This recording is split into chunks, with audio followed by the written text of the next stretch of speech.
시간에 우리 하나님 말씀 보도록 하겠습니다. 하나님 말씀은 요한 3서입니다. 요한 3서 신약 성경 396쪽 가량에 있습니다. 396쪽 가량에 요한 3서 1절부터 우리 12절까지를 합독으로 봉독하겠습니다. 다 찾으셨으면 함께 읽습니다. 시작. 장로인 나는 사랑하는 가이오 곧 내가 참으로 사랑하는 자에게 편지하노라.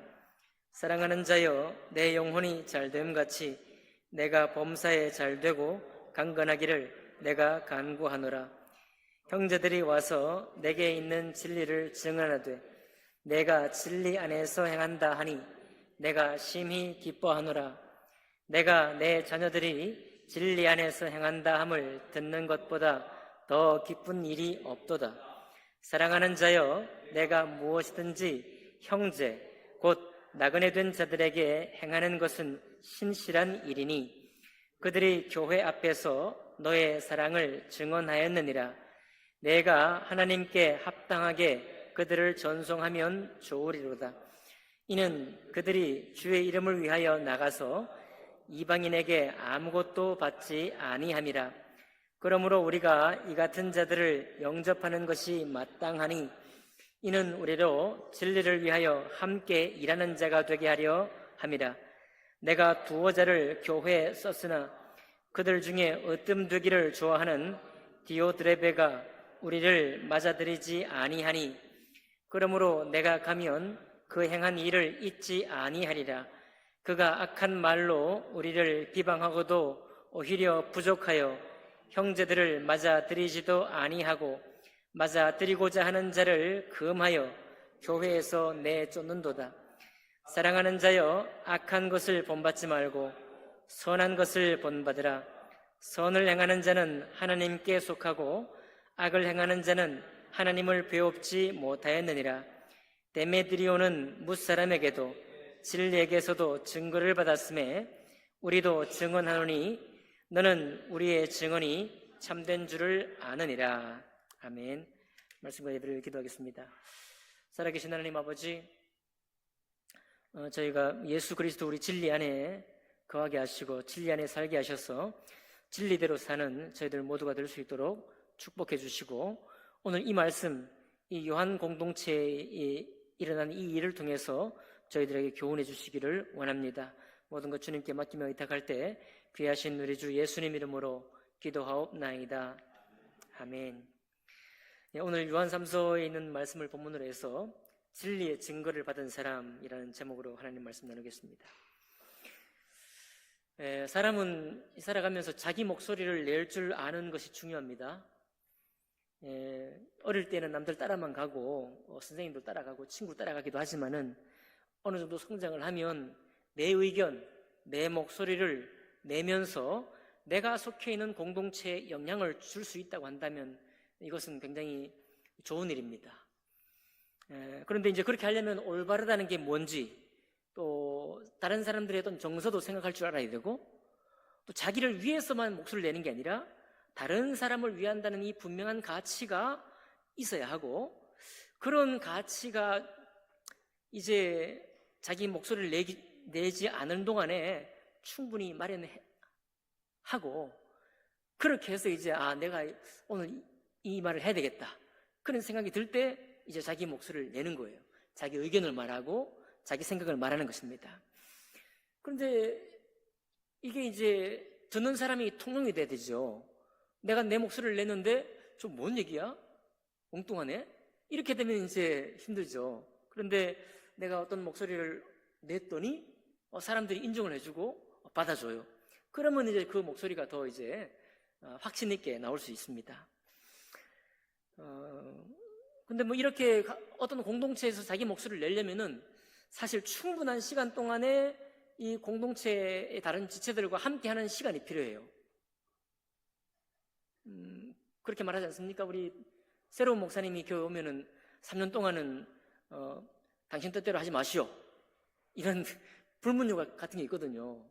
왜냐하면 3년 동안 자기 목소리를 내기보다는 뭘 알라는 거예요?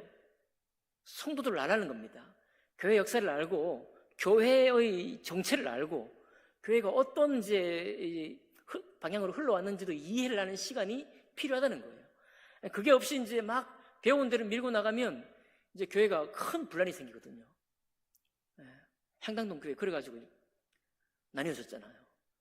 안타깝게도 아들 목사님이 와가지고 아버지 목사님하고 달라가지고 나눠져 버렸어요. 저기 시골에 있는 교회도, 지방에 있는 교회도 막 유학 갔다 와가지고 얼마나 확신에 차겠어요.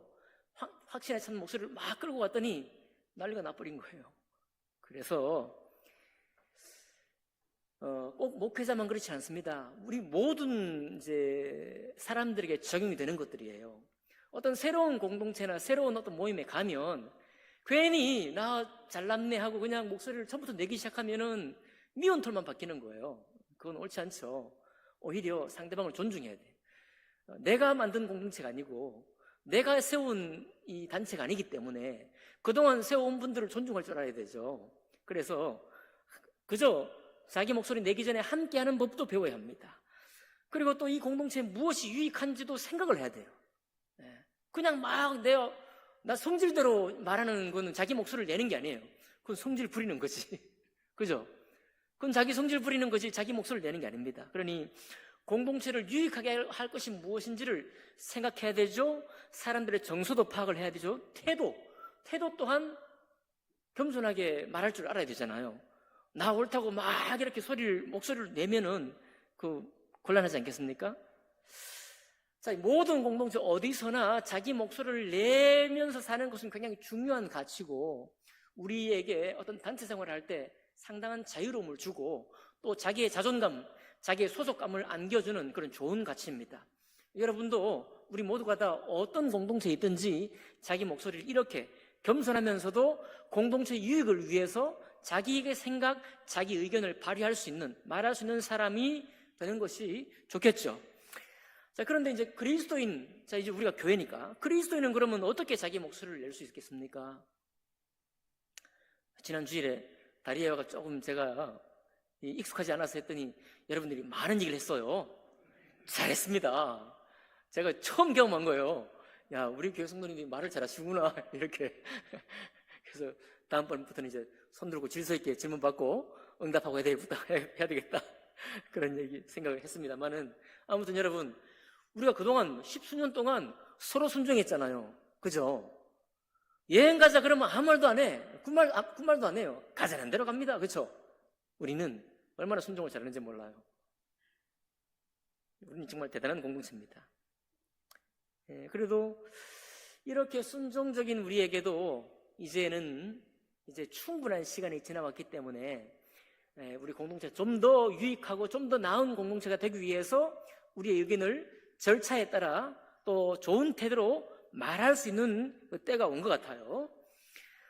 자, 그런데 오늘 이 요한 3서에서는 이 자기 목소리를 잘 내야 되는데 자기 목소리를 잘 내는 것을 넘어서서 과도하게 낼 뿐만 아니라 이 진리까지 넘어서서까지 말하는 사람이 이 교회를 어지럽히고 있는 그 문제 상황이 발생했습니다.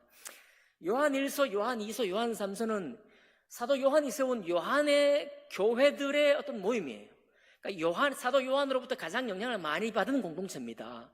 그 사도 요한이 요한복음을 썼고 또 요한계시록을 썼어요. 요한 1서와 2서, 3서는 누가 썼느냐? 사도 요한이 썼다는 말도 있고 장로, 옛날에 요한이라는 이름이 많았기 때문에 그러니까 교회의 지도자였던 요한이 썼다고 말하기도 합니다. 그러니까 중요한 건 어쨌거나 요한 공동체 안에 있었기 때문에 사도 요한의 영향을 직접 간접으로 받고 있던 사람이에요. 그리고 이 사람이 사도 요한이 아니고 장로 요한이라고 할지라도 그만큼 사도 요한으로부터 직접적인 어떤 이 가르침을 받고 성장한 사람이라고 우리가 추정할 수 있기 때문에 이 사도권이 상당히 강력하게 서 있는 교회죠. 그런데 이 그러니까 이 요한이 편의상 사도 요한이라고 하겠습니다. 사도 요한이 편지를 쓴 거예요. 자기가 있는 곳에서 가이오라는 이 교회 지도자가 있는 교회에 가정교회들이 많이 있겠죠. 거기에 편지를 썼습니다. 편지 쓴 내용이 뭐냐면 내가 내가 예수 그리스도를 참되게 믿는 몇 사람을 너희 교회에 보낼 거야.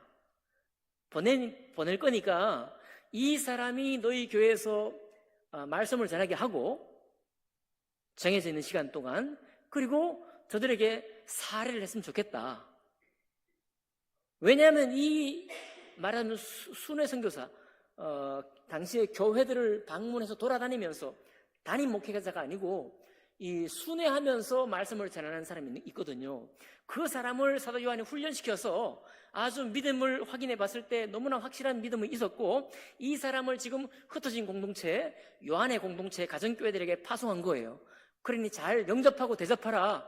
그리고 이 사람들이 예수 안 믿는 불신자들에게 가서 말씀 전할 때 그때 그 불신자들에게 돈 안 받는다, 이 사람들. 그러니 그래도 순회하려면 뭐가 필요해요? 여비가 필요하잖아요. 여비도 필요하고 뭐 숙박비도 필요하니까 이거 필요한데, 주님의 생명의 복음을 전하는데 막상 듣는 사람들로부터 아무것도 안 받기로 작정한 사람들이다. 말하자면 자비랑 선교사들이다. 그러니 이 사람들을 누가 돌보겠느냐? 너희들이 이 사람들을 후원하고 또 지지해주고 말씀을 전할 수 있게 해라. 이렇게 편지를 보낸 거예요. 해라라고 명령 안 했겠죠. 겸손하게 도와다오. 그것이 바로 진리에 함께 참여하는 일이다. 이렇게 편지를 보낸 거예요. 여러분, 우리 교회에서 잘하죠. 선교사님들 교회 오면은 막 이렇게 말씀 전하고, 그러면 교회에서 얼마간 준비하지만 여러분들께서 마음에 감동이 있으면 또 얼마간을 또 들여서 그 선교사님들 격려하잖아요. 그렇죠? 선교사님 무슨 돈이 있어요? 그분들이 뭐 현재 나가고 11조 하면 얼마나 들어옵니까? 오로지 전적으로 후원에 의해서만 이제 사역이 진행되잖아요. 그러니까 한국에 이제 나왔을 때 저들을 좀 더 격려하고 이제 안식을 가지고 재충전의 기회를 가지고 어디 좋은 곳에 여행도 좀 하고 좀 정서적으로도 좀 이렇게 잘 갖추어서 다시 선교 현장에 돌아가십시오. 이렇게 이제 하는 것이, 우리가 직접 선교지에 가진 않지만 예수 그리스도의 진리를 전파하는 그 일에 우리가 참여하는 방법이 되는 것이죠. 자, 그러면 사도 요한이 그 사도권이 아주 굳게 서 있는 이 교회에게 먼 곳에서 편지를 해서 이 사람들을 보내니까 영접하라 했으면 영접하는 것이 옳죠. 영접하는 거 옳아요. 그런데 9절에 가면 문제가 생겨요. 9절에 가니까 내가 두어 자를 교회에 썼으나 그들 중에 어뜸되기를 좋아하는 디오드레베가 우리를 맞아들이지 아니하니. 우리를 하고 있습니다. 사도 요한이 간 건 아니에요. 하지만 자기가 파송한 사람들을 영접하면 자기를 영접하는 것과 똑같은 거죠. 근데 자기가 파송한 사람들을 맞아들이지 않으니까, 자기가 편지를 보내가지고 이 사람들을 맞아들이려 했는데 그 사람들을 맞아들이지 않으니까 누가 거절당한 겁니까? 그 사람들도 거절당했지만, 사도 요한도 거절당한 거예요. 자기 편지, 자기 부탁을 완전히 무시된 거니까. 근데 거절한 이유가 뭐냐니까 성경에 많이 나와 있진 않지만 으뜸되기를 좋아한대요. 교회에서 지도력을 발휘하기를 좋아하는데 얼만큼 좋아하냐? 여기 사도 요한이 편지를 보낸 사람은 가이오예요. 누군지 정확히 모르지만 어쨌든 리더십 중에 한 사람이겠죠. 한 사람인데 이 가이오 리더십보다 이 디오드레베가 더 자기가 이 교회를 쥐락펴락하고 싶어 하는 거예요. 근데 이분이 얼마나 강한 사람이냐 하면은 10절 보니까요. 그러므로 내가 가면 그 행한 일을 잊지 아니하리라. 나 기억했다. 너 디오드레베가 우리를 방해한 일을 내가 정말 기억하고 있으니까 내가 가서 한번 야단칠 거다. 그런데 이 디오드레베가 한 일이 보통 일이 아니에요. 그가 악한 말로 우리를 비방해. 아니, 예수 그리스도 진리 안에서 행한 사람, 진리를 안에서 행하고 진리를 위해 예수 그리스도의 복음을 위해 일하는 사람들을 악한 말로 비방을 해. 이게 있을 수 있는 일입니까? 엉뚱한 다른 얘기를 전하는 게 다른 도를 전하는 것도 아니고 이단의 도를 전하는 것도 아니고 진리 대신 예수 그리스도를 전하는데도 불구하고 악한 말로 비방해요. 뭔가 문제가 있는 거죠. 성경에는 뭐라고 되어 있는가 하면 이렇게 되어 있습니다. 디오드레베가 교회의 리더십을 굉장히 강하게 발휘하고 있지만 사실은 예수님 못 만난 사람이다. 이렇게요. 어디 나와 있는지 아십니까? 11절 하반절에 보면 악을 행하는 자는 하나님을 배웁지 못하였느니라 그랬어요. 지금 악을 행한다는 말은 영접하고 환대해야 될 복음 가진 사람을 악한 말로 비방을 해버렸으니까 그게 악행이거든요. 뭐 나쁘게 행하고 뭐 독한 말을 했다는 이 말이 아니라 당연히 복음 가진 진리 가진 사람을 영접하고 환영하고 저들을 섬겨야 될 사람들이 복음을 가졌는데도 불구하고 악한 말로 비방을 해버렸으니까 이 사람이 정말 그리스도 안에 있는 사람 맞냐 이거예요. 교회 리더십까지 가졌지만은 하나님을 배웁지 못하였느니라. 지난주에는 무슨 얘기가 있었습니까? 그리스도의 교훈을 받지 아니하는 자는 하나님을 아버지로 모시지 못하느니라 그랬어요. 지난주에 요한 2서에서는 그죠? 하나님을 모시지 못한다. 여기서는 뭐라고 합니까? 비슷한 얘기죠. 하나님을 배웁지 못하였느니라. 구원받은 적이 없다 이거예요. 예수 그리스도의 진리를 받지 못했다 이런 얘기입니다. 자, 그러니까 그래도 단체 짱은 하고 싶었는지 모르겠지만은 악한 말로 이 복음 가진 사람을, 진리 가진 사람을 비방을 해요. 말로 비방만 하는 것도 부족해가지고 오히려 부족하여 형제들을 맞아들이지도 아니했습니다. 비방만 하는 게 아니라 아주 환대하고 여비를 주라고 그랬더니 내쫓아버려요.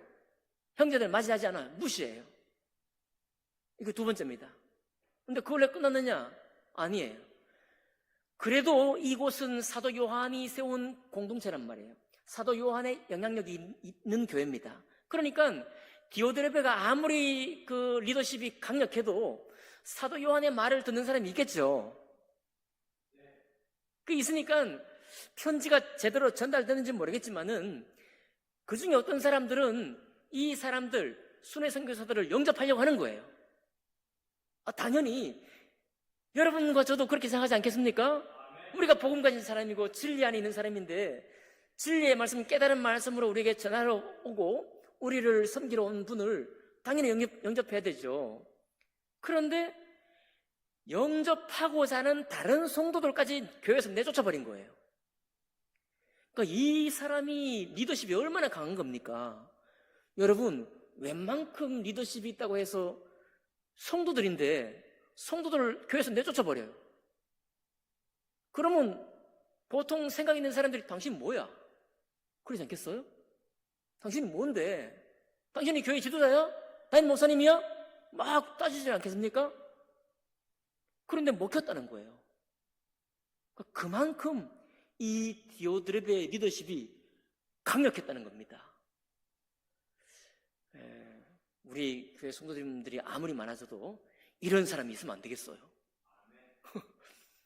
전 마음 약한데 그렇잖아요. 제 마음도 약하고 신체도 작은데 어디 막 목소리 세게 나오고 말이죠.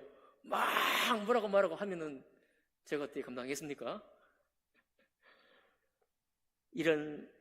근데 이런 일이 초대 교회 때부터 있는 거예요. 그러니까 어떻게 보면은 지금 요한이 편지를 3번 보냈잖아요. 요한 1서, 요한 2서, 요한 3서. 근데 요한 1서 보낼 때부터 벌써 교회가 쪼개지기 시작하는 거예요. 적 그리스도가 많이 나타나 버린 겁니다. 거짓 선생이 교회에 들어온 거예요. 사실은 오늘 말씀의 제목이 진리의 증거를 받은 사람인데 요한 1서, 요한 2서, 요한 3서에 항상 하는 얘기는 진리를 대적하는 사람의 첫 번째 유형이 뭐냐면 예수님이 육체로 왔다는 것을 부인하는 거예요. 그러니까 예수님이 육체로 왔다는 말이 어려운 말이죠. 어려운 말인데 이게 어떻게 이해해야 되는가 하면은 예수님이 무슨 그냥 환상처럼 오셔서 선생으로 오신 게 아니라 우리가 똑같은 육신으로 오셨다는 겁니다. 왜 그렇게 오셔야 되는가 하면 우리와 똑같은 육체로 오셔야 우리의 모든 감정, 우리의 모든 정서, 우리의 모든 경험과 우리의 모든 연약함을 구원하실 수 있기 때문에 그래요. 똑같이 와야. 보통 하는 얘기 있죠. 같은 종은 같은 종을 구원 못해요. 고양이는 고양이를 구원 못합니다. 사람이 구원할 수 있죠. 개가 개를 구원합니까? 구원 못하죠. 네. 어쨌든 우리를 구원한다는 건 똑같은 조건이어야 돼요. 그런데 이분은 또 하나님이셔. 전 세계적으로 이렇게 모순적인 신은 안 계십니다. 이 논리적인 모순이에요. 완전히 하나님이신데 완전히 사람이신 분은 예수님밖에 없습니다. 이거 이해가 안 되기 때문에 지금도 예수님은 성경이 꾸며낸 거야. 예수님은 정말 선생이고 정말 이 사회를 개혁하기 위해서 온 선지자 중에 한 사람이야. 그리고 정말 뛰어난 선생이었어. 그런데 어쩌다 보니까 죽임을 당한 거야. 이렇게 말하는 사람이 지금도 있어요. 지금도. 왜냐하면 이성적으로는 이해가 안 돼. 그렇죠? 그런데 예수님이 이렇게 올 수밖에 없습니다. 그분이 완전히 우리와 똑같아야만 우리를 건져낼 수 있고, 그러나 그분이 완전히 하나님이셔야만 우리의 구원이 완전하게 이루어져요. 중은 제 머리 못 깎습니다. 만약에 예수님이 그냥 완전한 사람이시기만 하면 우리와 모든 정서와 연약함을 나눌 수는 있을지라도 우리의 존재, 우리의 형편 속에서 건져내지 못합니다. 건져내셔갖고 하나님의 아들로 삼지를 못해요. 오직 그분이 우리의 구원자요 주님이 될 수 있는 유일한 길이 바로 완전히 우리와 똑같은 사람이셔야 하고, 그리고 완전한 하나님이셔야만 우리를 통째로 온전하게 구원하셔서 하나님의 아들로 살게 할 수 있는 겁니다. 그래서 우리가 한 번 구원받으면, 한 번 예수 그리스도의 비침을 받고 나면, 십자가의 도를 우리가 얻고 나면 다시 구원하거나 다시 거기서 떨어질 일이 없다고 하는 이유가 바로 거기에 있는 거예요. 내가 잘 받아들였다, 내가 잘 깨달았다, 나에게 달려있는 것이 아니고 예수님께서 모든 것을 이루셨기 때문에. 그래서 요한일서 5장 11, 12절에 뭐라고 그래요? 또 증거는 이것이니 하나님은 우리에게 영생을 주신 것과 이 생명이 그의 아들 안에 있는 그것이니라. 아들이 있는 자에게는 생명이 있고 하나님의 아들이 없는 자에게는 생명이 없느니라. 여러분과 제가 믿습니다, 열심히 확신 있게 믿습니다, 내가 믿는다고 생명이 있는 게 아닙니다. 그렇죠? 그 증거는 나의 고백의 입술에 있긴 하지만 원래는 거기에 있는 것이 아니라 예수 그리스도가 증거예요. 여러분, 내가 구원받은 증거는 예수님이십니다. 예수님이 나에게 있느냐 없느냐가 우리 구원의 증거예요. 내가 구원받았더니 주님이 나에게 기도를 막 들어주셨다, 이게 구원받은 증거가 아니에요. 어디 교회처럼 내가 방언을 막 했더니 이 방언을 터지고 보니까 내가 구원받았구나, 거짓말입니다. 그건 구원의 증거가 아니에요. 여러분, 그러니까 구원의 증거는 볼 수 있는 게 아닙니다. 구원의 증거는 만질 수 있는 게 아니에요. 그것은 예수 그리스도, 주님이 오셔서 내가 정말 죄인인 것을 깨닫게 되고 성령께서 나를 깨닫게 해주시고, 그리고 죄인된 완전히 멸망받을 수밖에 없다는 것을 내가 인정하게 되고, 그런데도 이렇게 죄인된, 이렇게 연약한 자를 완전히 구원하시는 분은 하나님 온전하신 예수 그리스도시다. 그분이 죽으시고 다시 살아나심으로 말미암아 내가 그분을 받아들이니 그분이 이제 나와 함께 있다. 그 예수님이 나에게 있는 사람, 그 사람이 구원받은 사람이에요. 그러니까 또 이 진리를 받은 사람의 또 다른 하나의 증거가 뭐냐면, 바로 내가 하나님 앞에 죄인이었는데 완전히 해결될 수도 없고 벗어날 수 없는 지옥 형벌 받을 수밖에 없는 죄인인데도 불구하고 예수 그리스도를 통해서 내가 구원을 받았으니 나의 첫 번째 주인은 누구다? 나의 주는 예수 그리스도라는 겁니다. 그러니 내가 아무리 내 의견이 옳고 내가 주장하고 싶은 것이 있어도 예수 그리스도를 넘어서 주장하면 안 돼요. 그러니까 구원받은 모든 사람은 예수 그리스도를 위해서, 그리고 진리 안에서 자기의 의견을 내는 겁니다. 그런데 지금 디오드레베가 뭐 하고 있는 거예요? 예수 그리스도의 진리를 넘어서 자기 주장을 해버리는 거예요. 그러니까 이 사람은 정말 으뜸되기를 좋아하는 사람입니다. 예수님보다도 자기가 으뜸되기를 원하는 거예요. 예수님보다도 이 교회에서 가장 영향력을 크게 미칠 사람이 자기라고 생각하는 거예요. 그러니까 사도 요한도 무시하는 거예요, 지금. 사도 요한이 당복 편지까지 써서 지금 보낸 사람인데, 어디서 오는지 굴러온 돌도 아닙니다. 요한이 직접 보낸 거예요. 파송한 겁니다. 그런데 그 사람을 무시했으니까 요한도 무시하죠. 그분들이 가지고 있는 예수 그리스도의 진리를 가진 사람인 것도 무시하죠. 그리고 그들을 영접하고자 하는 이 착한 성도들까지 교회에서 내쫓아버리죠. 얼마나 악한 거예요. 이런 사람이 있을 수 있다는 겁니다. 초대교회에 벌써 이랬으니까요. 초대교회에서. 그러니까 이 요한이 1서, 2서, 3서를 쓸 때 마음이 거의 찢어져 있는 상태 같아요. 1서에도 그렇습니다. 그들이 우리에게서 나갔으나 우리에게 속하지 아니하였나니 만일 우리에게 속하지 아니하였더라면 우리와 함께 거하였으려니와 그들이 나간 것은 다 우리에게 속하지 아니함을 나타내려 함이니라. 벌써 갈라서 나가버린 겁니다. 교회에 와서 한 성도로 왔다가 교회를 떠나버린 거예요. 그걸 보면서 이 사도 요한이 가슴이 너무 아픈 거죠. 어떻게 진리 안에서 아버지의 사랑을 입고도 그렇게 쪼개질 수 있느냐 이 말이에요. 딱 판단해 보니까 처음부터 우리와 함께 있던 게 아니야. 처음부터 진리를 받아들인 게 아니야. 처음부터 진리 안에 있지도 않았어. 친구 좋아왔지, 사람 좋아왔지, 어떤 유익이 있을까 하고 얻을까 하고 왔지, 주님 때문에 있는 게 아닌 거예요. 그러니까 어떻게 보면 좀 냉정하지 않습니까? 그동안 같이 막 있던 사람인데 무리를 지어서 나가버렸습니다. 근데 거기에 뒤에도 대고, 야, 너희들 처음부터 우리와 함께 없었던 사람이지, 너희는 처음부터 진리에 속한 사람이 아니야 하니까 마치 정죄하는 말씀이 들려요. 그만큼 교회에 해악을 끼치고 나가버린 거예요. 이게 요한일서 편지를 보내도 해결 안 돼. 2서 편지를 보내도 해결 안 돼요.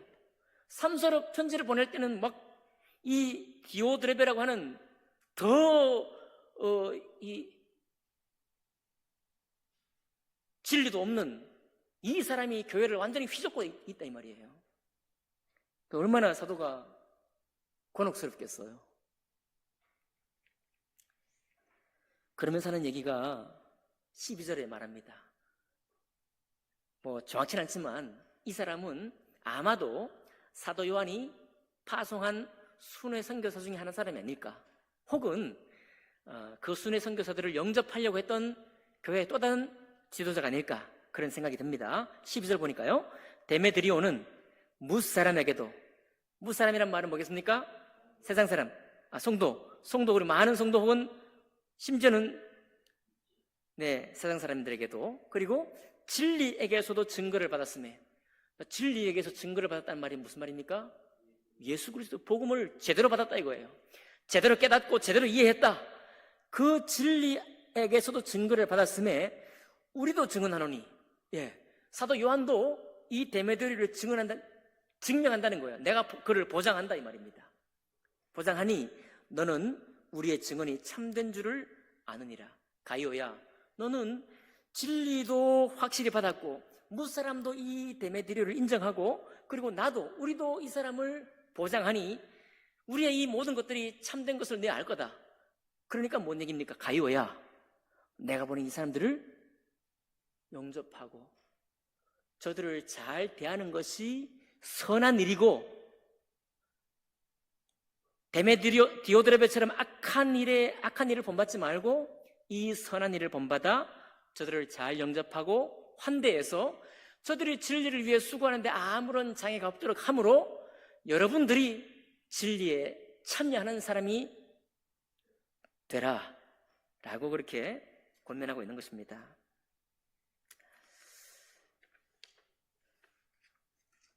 여러분, 그러니까 우리가 이제 이번 다리의 화도 전하고 또 여러 가지를 하지만, 우리가 이 신앙생활 하면서 항상 이렇게 이 민감해야 될 부분, 늘 이렇게 관심을 두고 있어야 될 것은 뭐냐면, 이분이 예수 그리스도를 깨달았느냐, 혹은 예수께서 그의 인생의 주님이 된 것이 사실일까?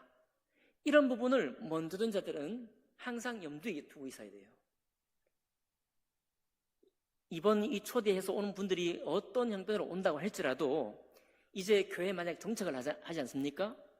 교회에 와서 이제 계속 예배를 드리잖아요. 그럼 여러분과 저의 모든 관심사는 사실은 어디에 있어야 되는가 하면 이분이 구원에 이르기까지는 거기에 집중해야 돼요. 만약 거기에 집중하지 않고 이분의 성품이 어떻고 이분의 말씨가 어떻고, 물론 이게 우리의 눈과 귀에 더 잘 들어오게 되어 있지만 누구랑 더 잘 어울리고 누구랑 안 맞는 것 같고 이런 이야기를 막 서로 막 주고받고 하잖아요. 그러면 교회 온 목적을 잃어버립니다. 그러면 우리가 어떻게 됩니까? 나랑 좀 더 잘 맞는 사람들하고 사귀게 되겠죠. 진리를 받은 사람들끼리 사귀는 게 아니라, 진리를 받도록 도와주려고 사귀는 게 아니라 나와 좀 더 친하고 좀 더 마음에 맞는 사람을 찾아 교제하기 시작한단 말이에요. 그럼 벌써 이게 뭐냐면 파당이 지어지는 거예요. 예. 얼마 안 되는 사람들인데도 불구하고 새로 왔는데 무조건 우리의 관심은 뭐냐면 예수 그리스도의 복음을 깨닫고 있느냐, 정말 진리가 들어가느냐, 여기에 관심이 있어야 되는 거예요. 끝까지. 그리고 그 비밀이 풀리면 그때서 이분이 이제 복음을 영접한 사람이 되었고, 이제 우리가 안 그래도 일상생활 가운데서 이분의 성격을 알잖아요. 이분의 성품을 알겠죠. 뭐 어떤 성향을 알겠죠. 그러면 거기에 맞춰서 서로 교회를 이루어가는 것입니다. 그게 집중되어 있지 않으면 교회는 도리어 무너지는 거예요. 사람의 공동체가 되고 마는 거예요. 사람의 일들만 생각하는 교회로 되고 마는 것입니다. 그러니까 축복이 오히려 위기가 될 수 있어요. 이 사도 요한의 이 중심을 여러분 오늘 새롭게 한번 생각해 보시기 바랍니다. 이게 초대교회 얼마나 성령이 충만하고 예수 그리스도가 지금 이제 사역하시고 몇십 년밖에 안 지난 시간인데 이렇게도 교회가 혼탁하게 되는 거예요. 그러니까 이게 우리의 무슨 그 언변이나 우리의 살아온 내력의 나의 인생 경험의 어떤 교훈이나 이런 걸로 통제될 수 있는 게 아닙니다. 우리보다 훨씬 더 강력한 사람이, 우리보다 훨씬 더 말에 힘이 강한 사람이, 우리보다 훨씬 더 자기 주장이 강한 사람이 여기 올 수 있다니까요. 그럴 때라도 우리가 무엇을 중심에 두는가 하면 진리를 받은 증거가 있느냐. 이해되시죠? 진리를 받은 증거가 있느냐. 그리고 이 사람의 마음속에 예수 우리 주님의 말씀이라고 하면 순종하고자 하는 그런 마음이 준비되어 있느냐. 이게 중요한 것이죠. 그게 없이는 교회는 정상적으로 나아갈 수가 없는 것입니다. 끝으로 여러분과 제가 지금까지 이제 신앙생활을 하고 이 교회를 세우면서 복음을 위해서 또 몸된 교회가 더 잘 되게 하기 위해서 애써주신 것에 대해 감사를 드립니다.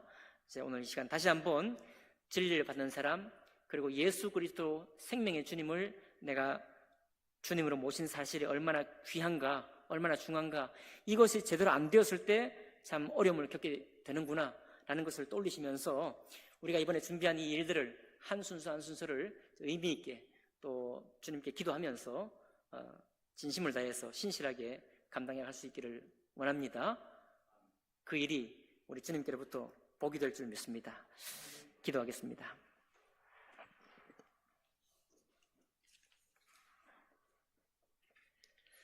살아계신 하나님 아버지, 감사드립니다. 아버지 하나님, 저희들로 하여금 신앙생활의 이 표대를 다시금 세우게 하시고, 또 그런 가운데 아직 주님을 알지 못하는 사람들을 초청할 수 있는 이런 귀한 기회를 주셔서 감사드립니다. 하나님, 사람들 보내주시고 특별히 하나님의 찾으시는 영혼들을 이 자리에 머무를 수 있도록 주님 역사해 주시고, 특별히 5일 우리 청년 모임의 첫 일이 진행이 될 때 하나님의 성령께서 특별히 저희들을 복 주셔서 하나님 아버지 참 기쁨과 또 감사와 또 주님의 선하신 인도를 경험할 수 있는 그런 시간 될 수 있도록 역사해 주옵소서. 그렇게 하실 주님 감사하며 귀하신 우리 주 예수 그리스도 이름으로 기도하옵나이다. 아멘. 아멘.